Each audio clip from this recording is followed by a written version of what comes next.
Okay, our next speaker is Rongquan Zhai from Fudan University in Shanghai. Hello, everyone. It's a great honor to give a presentation here. I'm Rongquan Zhai from Fudan University today. Today, I'm going to share our work, Brain Diffusion Transformer for Personalized Neuroscience and Psychiatry. First, let me introduce why we built BrainDit and what is BrainDit. We take this approach because in traditional task fMRI modeling, the focus is often on the difference between two conditions, as we all know the contrast. However, the transition process between two conditions is largely overlooked. However, the way individual transition from one state to another can be very different. Just like there can be many different passes from the bottom of a mountain to the top. In detail, we aim to design a model that can transform brain activation from one condition to another. For example, we want to predict or generate brain activation of passive viewing neutral phase. Passive viewing the neutral phase. Based on the activation of passive viewing the angry phase. We consider this transformation pathway to be functional connectivity. And our goal is learning transition rules through the functional connectivity network. Inspired by recent AI generative models such as Midjourney and Sora and the Stable Diffusion study, whose powerful generative abilities come from learning denoising processes, fundamentally based on the diffusion models. We aim to train a model from scratch. For example, the model takes the brain activation under the angry state and the individual resting state at functional connectivity as conditions, guiding BrainDit through a denoising process to generate the final activation under the neutral state. After establishing our model, we employ the digital layering techniques to derive cognitive relevance map for each brain region in each individual.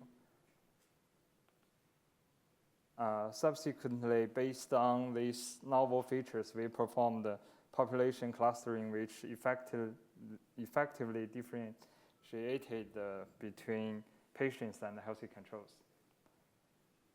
First, let's take a look at the model's generative performance.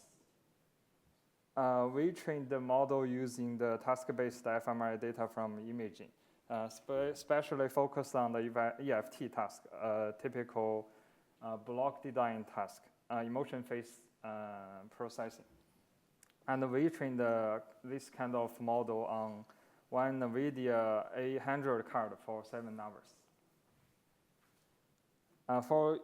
For EFT task, we achieved good generation results with mean correlations between predicted and actual activation values around 0.72. And our predictions are individualized, and we have also selected several samples for demonstration. Additionally, through the ablation studies, we found that functional connectivity is the most important for the transformation process compared to DTI and VBM. This is why we choose functional connectivity as the denoising condition. Moreover, our model outperforms the traditional linear prediction method. Next, based on the established generative model, we explore the cognitive relevance of BrainDit through a digital layering study. Inspired by this, through digital layering studies, we found that the model's generative performance remains good only when core emotion-related brain regions are involved in the generation processes. And inspired by this finding, we defined the cognitive relevance score of a brain region as the extent to which the model's generative ability decreased when the region is excluded. For example, based on the neuroscience meta-analysis term, emotional, the importance score is computed as the original performance minus performance after layering, resulting in a score of 0.8 0.61. Using the above calculation method, we computed the cognitive relevance map at 3 time points, baseline, follow-up 2, and follow-up 3. Notably, these maps across 3 time points show high similarity. The important region include amygdala and also the social brain area, which are consistent with previous study. And now, based on the model and the Layering study, each individual obtains the cognitive relevance map. Using this neurocognitive profile, we can perform clustering of the population. At 3 time points, we perform the clustering and identify 2 groups of individuals. Then by minus the CRS map of these 2 groups, we find that one group showed higher engagement in left IFC, while the other group showed higher engagement in ACC and visual cortex. These differences remain stable across 3 time points. We find that in effective go-no-go task, the group signed by higher left IFC engagement showed a negative bias, and also have higher scores on emotional problem assessment. Further, if the individuals stay in at the same group across 2 time points, they are likely to be depressed.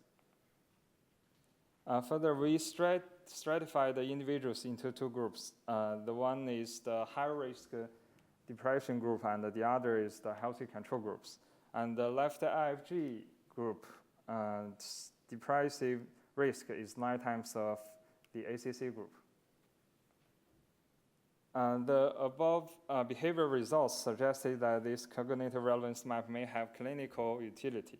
Next, we validate our findings on the stratified dataset at clinical dataset, which follows the same task fMRI protocol as imaging, but includes patients and healthy controls.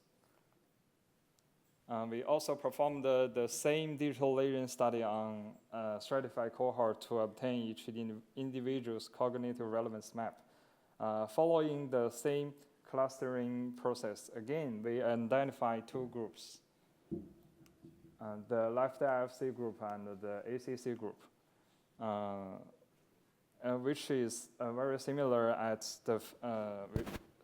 with the finding from the imaging cohort.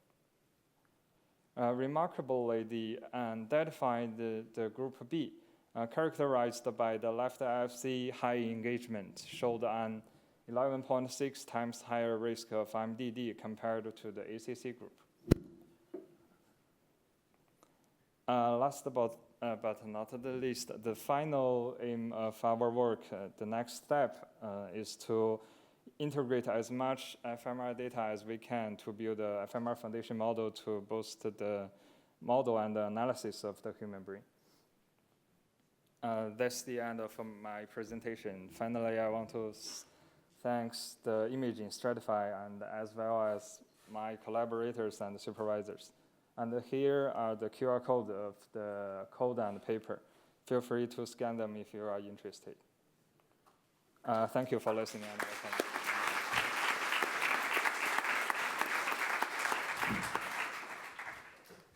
Thank you. Do we have any questions?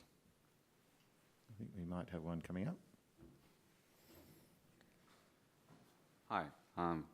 Cool and very interesting. I have kind of 2, they're short, they're not necessarily big questions, but my first question is, when you embed the brain data, are you doing cortical surface or are you doing volumetric? Do the volumetric way. Volumetric? Are you guys exploring trying to embed the cortical resampling of that or just staying kind of volumetric space? Just in the 3 millimeters MNI volumetric space. Not the surface data. Okay, thanks. I have a question about, it seems that your method can capture the variance across hemisphere comparatively. What's your take on of it? Sorry, I have you can't. There seems to be variance across 2 hemispheres when you show the pictures relatively to the previous methods. What's your take on with that, like technically, in a technical perspective? We didn't separate the two hemisphere and do the comparison. We can take a look at the difference about the generation results between two hemispheres. Yeah, like what is the different part than the previous one in terms of this? At the left hemisphere is the most important region is the left FC, and the right hemisphere, the most important is the ACC region. Yeah, well. Okay. I think we need to move on to the next talk. Thank you very much. Thanks.